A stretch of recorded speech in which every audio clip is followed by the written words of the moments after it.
সম্ভবত মুজাহিদুল ইসলাম সেলিমের একটা দেখলাম যে পিন্ডির আধিপত্য থেকে মুক্ত হয়েছি আমেরিকার আধিপত্যে যাওয়ার জন্য নয়, এরকম একটা দেখলাম।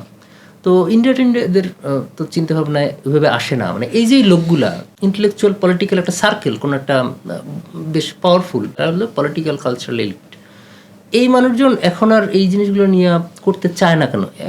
এক দুই হলো যে ধরেন আপনি তো সংবিধান সংশোধন ইসে ছিলেন, ওইখানে যে এই যে আমাদের যে জুলাই চার্টারটা হইলো, সেখানে যে মোটামুটি সব পক্ষ সাইন টেন করলো, এরপরে এটা আপনার কেমন লাগে যে এটা একটা ডেমোক্রেটিক একটা বন্দোবস্তে যাওয়ার একটা ডকুমেন্ট? তো সেইখানে যাদের ব্যাপারে যারা ডেমোক্রেটিক না বইলে অভিযোগ আছে, ধরেন ইসলামিস্টরা, তারা এটা পুশ করতেছে, এটা চায়, এবং হচ্ছে যে যারা ডেমোক্রেসিকে আপহোল্ড করে বলে দাবি আছে, তারা এটা ঠেকাইতে চায়। আসলে ব্যাপারটা কি?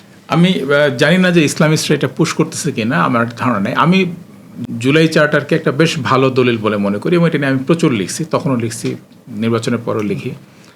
এটা আমার কাছে খুব গুরুত্বপূর্ণ একটা অগ্রগতি মনে হয়। এক দুই হচ্ছে যে গণভোটের কাগজটা যেভাবে তৈরি করা হয়েছে, যেভাবে মানে মানুষকে ওই হ্যাঁ না বলতে হবে, এটা আসলে খুব সমস্যাজনক ছিল।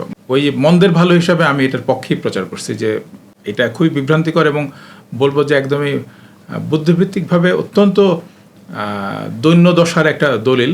কি জিয়ার যে হা না ভোট হয়েছিল, আমি জিয়ার হা না ভোটের বিষয়ে আসলে অত কিছু জানি না। আমি জাস্ট এটার বিষয়ে বলছি যে এত বড় একটা ডকুমেন্ট, অনেক যেটাতে সাব ক্লজ আছে, এবং সেটাতে আপনাকে এক মোটা দাগিয়ে বলছে, যেমন আমি মনে করি, এবং আমরা মানে আমি রাজনৈতিকভাবে আমার বন্ধুরা, আমার সহযোদ্ধারা সকলেই এই চাপটা সবসময় দিয়ে যাচ্ছেন যে এই জুলাই চার্টারের মূল বিষয়গুলো বাস্তবায়ন করতে। এক গররাজি হওয়ার কারণ, দুই হচ্ছে আমার মোটিভটা আমি বুঝতে, আমার মনে হয় যে এখন পর্যন্ত যেটা বিএনপি কখনো বলে নাই যে তারা এটা বাস্তবায়ন করবে না। তারা যেটা বলতেছে যে তারা বলছে সামনের অধিবেশনে তারা এটার একটা অংশ তুলবে, পরের অধিবেশনে একটা তুলবে, ধীরে ধীরে এটা বাস্তবায়ন তারা করবে।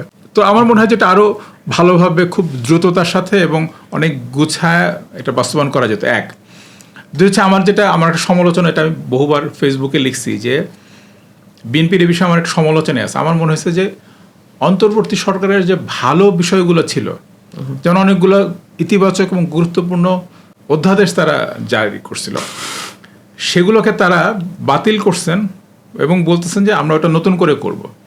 আমার মনে হয় যে ওই অন্তর্বর্তীকালের সরকারের কাজগুলোকে অন্তর্বর্তী সরকারের বিজয় হিসেবে না দেখে জনগণের বিজয় হিসেবে দেখতে পারাটা উচিত ছিল। এটা উদারতার পরিচয় হয়তো।